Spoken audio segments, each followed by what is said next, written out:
Hello friends, good evening. आज के इस वीडियो में हम तुलसी के पौधे के बारे में बात करेंगे।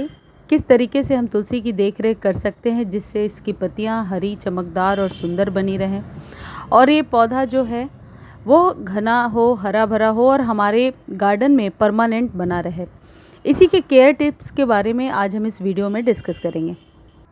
फ्रेंड्स, वैसे तो तुलसी के कई प्रकार होती हैं, लेकिन रामा और श्यामा तुलसी जो है वो ईज़िली अवेलेबल हैं और आप नर्सरी से ईज़िली ले सकते हो। लोगों का ऐसा मानना है कि रामा और श्यामा तुलसी को एक साथ लगाते हैं।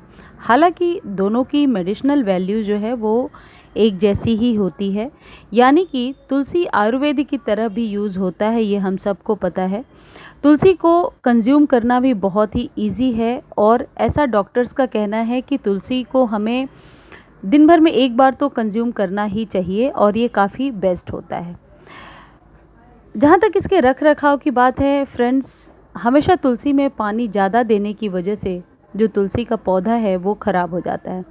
आप देखो ये कितना हरा भरा है और कितना लंबा और बूशी सा भी हो गया है, जबकि बहुत ही छोटे से कंटेनर में लगा हुआ है। फ्रेंड्स, ओवर वाटरिंग की वजह से तुलसी के पौधे में फंगस लग जाती है, उनके जड़ों में फंगस लग जाती है और तुलसी का पौधा ख़राब हो जाता है। तो इस बात का आप हमेशा ध्यान रखें कि कभी भी ओवर वाटरिंग ना हो। जब कभी भी आप तुलसी के पौधे के लिए सॉइल मीडिया तैयार करें तो उसमें बालू की मात्रा मिलाना ना भूलें। बालू एक अच्छे ड्रेनेज का काम करता है। जिस तरीके से हम अपने कंटेनर में ड्रेनेज होल को चेक करते हैं ताकि उसमें पानी खड़ा ना हो, पानी का जमाव ना हो, उसी तरीके से सॉइल मीडिया भी हमें इस तरीके से बनानी होती है कि उसमें कभी भी पानी रुके ना। और ये सभी प्लांट पर लागू होता है। यदि पानी खड़ा होगा आपके गमले में या आपके कंटेनर में, तो फिर आपके जो भी प्लांट हैं उनके जड़ों के सड़ने के चांसेस बहुत ज़्यादा होते हैं। फ्रेंड्स, तुलसी के पौधे के लिए जो भी सॉइल मीडिया आप रेडी करते हैं उसमें 70% गार्डन सॉइल और 30% सैंड की मात्रा ज़रूर मिला लें। सैंड उसके ड्रेनेज का काम करेगा। दोनों को मिक्स करने के बाद आप काऊ डंग मैन्योर मिलाना ना भूलें।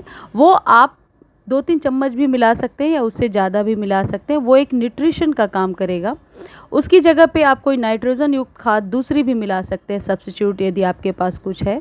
और यदि कुछ भी नहीं है तो फिर आप यूज्ड चायपत्ती जो है, जो मैं अपने हर एक वीडियो में आपको बताती हूँ कि जो चायपत्ती हम यूज़ करते हैं उसे अच्छे से वॉश कर लीजिए फ्रेश अच्छे पानी से, और फिर उसे धूप में सुखा लीजिए और उसे पीस करके आप रख लीजिए। वो कभी भी ख़राब नहीं होता और आप 2-3 चम्मच हर एक लीफी प्लांट में डाला कीजिए। इससे जो नाइट्रोजन की कमी होती है वो पौधे में दूर होती है।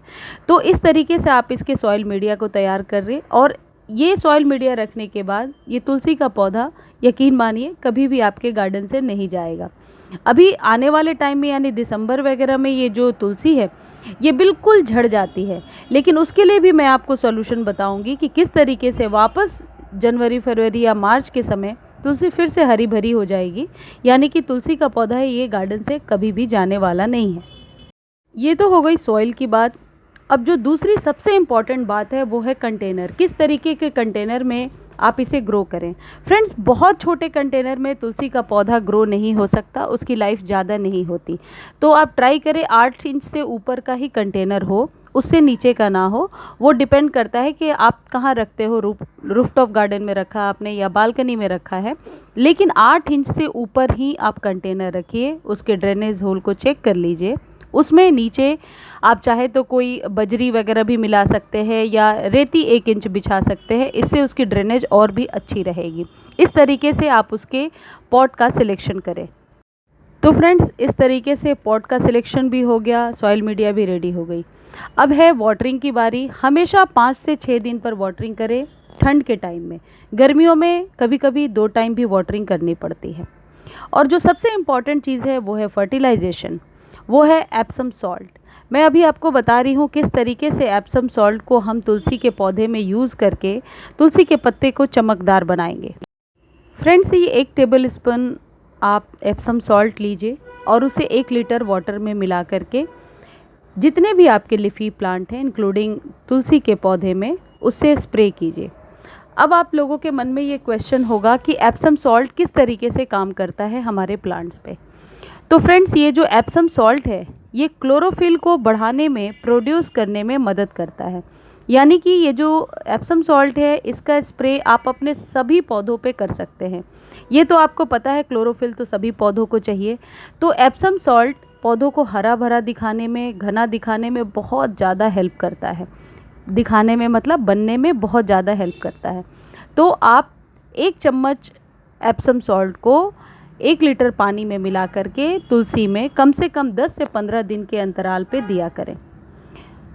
तो इससे आपके तुलसी के पत्ते बहुत ही चमकदार, घने और सुंदर बनेंगे। और तुलसी यदि ख़राब भी हो गई हैं, दिसंबर में तुलसी के पौधे ख़राब होने लगते हैं, झड़ जाते हैं, तो आप इसके जो बीज ऊपर से निकलते हैं उन बीजों को तोड़ करके और उसी मिट्टी में मिला दीजिए। उसके जो बीज होते हैं वो तुलसी के जैसे ही आप तुलसी में उसे छिड़क देते हो तो उसी मिट्टी में वापस से ग्रो हो जाते हैं। इसी तरीके से मेरे ये सारे प्लांट्स ग्रो हुए हैं और इस तरीके से ये रिसाइकल होता रहता है और आप ये जो प्लांट है ये आपके गार्डन से कभी भी नहीं जाता। दूसरा तरीका जो प्रोपोगेशन का है वो है पिंचिंग ऑफ। आप इसकी पिंचिंग कर सकते हो। पिंचिंग के बहुत फ़ायदे हैं। पिंचिंग से प्लांट घना भी होता है, उसके और ब्रांचेस निकल के आती हैं और पिंचिंग से आप नए पौधे भी तैयार कर सकते हो। ये जो आप पौधे देख रहे हो सारे बीज से ही तैयार हुए हैं। ये इसके पत्ते इसलिए गिर रहे हैं फ्रेंड्स क्योंकि अभी इसमें पानी नहीं डाला था मैंने, काफ़ी ड्राई हो गया था क्योंकि दिल्ली में बरसात बहुत हो रही थी। मैंने सोचा इसकी मिट्टी अच्छे से ड्राई हो जाए। तुलसी के पौधों को ओवर वाटरिंग तो नहीं करनी होती है फ्रेंड्स। ये जो देख रहे हो ये कटिंग छोटी सी ऊपर से पिंचिंग करके मैंने लगाई है और ये जब अभी बड़ा होने लगेगा फिर मैं आपको दिखाऊंगी आगे के वीडियोस में। इस तरीके से आप कटिंग के द्वारा भी इसे ग्रो कर सकते हो और बीजों के द्वारा भी ग्रो कर सकते हो। फ्रेंड, जब कभी भी आप इसकी वाटरिंग करें, मिट्टी के सूखने का इंतज़ार करें। ठंड में तो पानी का बहुत ज़्यादा ध्यान रखें, 5 से 6 दिन के बाद ही वाटरिंग करें। लेकिन गर्मियों में यदि आपने सनलाइट में रखा है, क्योंकि ये एक सन लविंग प्लांट है और इसे फुल सनलाइट में रखना होता है। गर्मियों में कभी कभी मई जून के मंथ में सुबह शाम दोनों टाइम वाटरिंग करनी होती है, लेकिन अभी क्योंकि बरसात है तो ज़्यादा वाटरिंग की ज़रूरत नहीं है। लेकिन फिर भी आप 10 से 15 दिनों पर इसे एप्सम सॉल्ट का छिड़काव करें। और यदि मिट्टी सूखती है ऊपर से 2 इंच यदि आपको सूखी नज़र आती है, जैसे कि अभी मेरे गमले की मिट्टी सूखी नज़र आ रही है, फिर इसमें मैं अच्छे से वाटरिंग करूँगी ताकि बिल्कुल जड़ों तक पानी पहुँच जाए। फ्रेंड्स, ये तुलसी के रख रखाव के बारे में सारी बातें मैंने डिस्कस करी हैं। आपको वीडियो अच्छा लगता है तो चैनल को सब्सक्राइब करना ना भूलें। नमस्ते फ्रेंड्स, तुलसी को आप कटिंग और बीज दोनों के द्वारा ग्रो कर सकते हैं। किसी मेरे व्यूअर के क्वेश्चंस थे कि मैम तुलसी को हम किस तरीके से प्रोपोगेट कर सकते हैं, तो मैं आपके लिए स्पेशली ये बता रही हूँ कि बीजों के द्वारा भी ग्रो कर सकते हैं और कटिंग के द्वारा भी आसानी से ग्रो कर सकते हैं।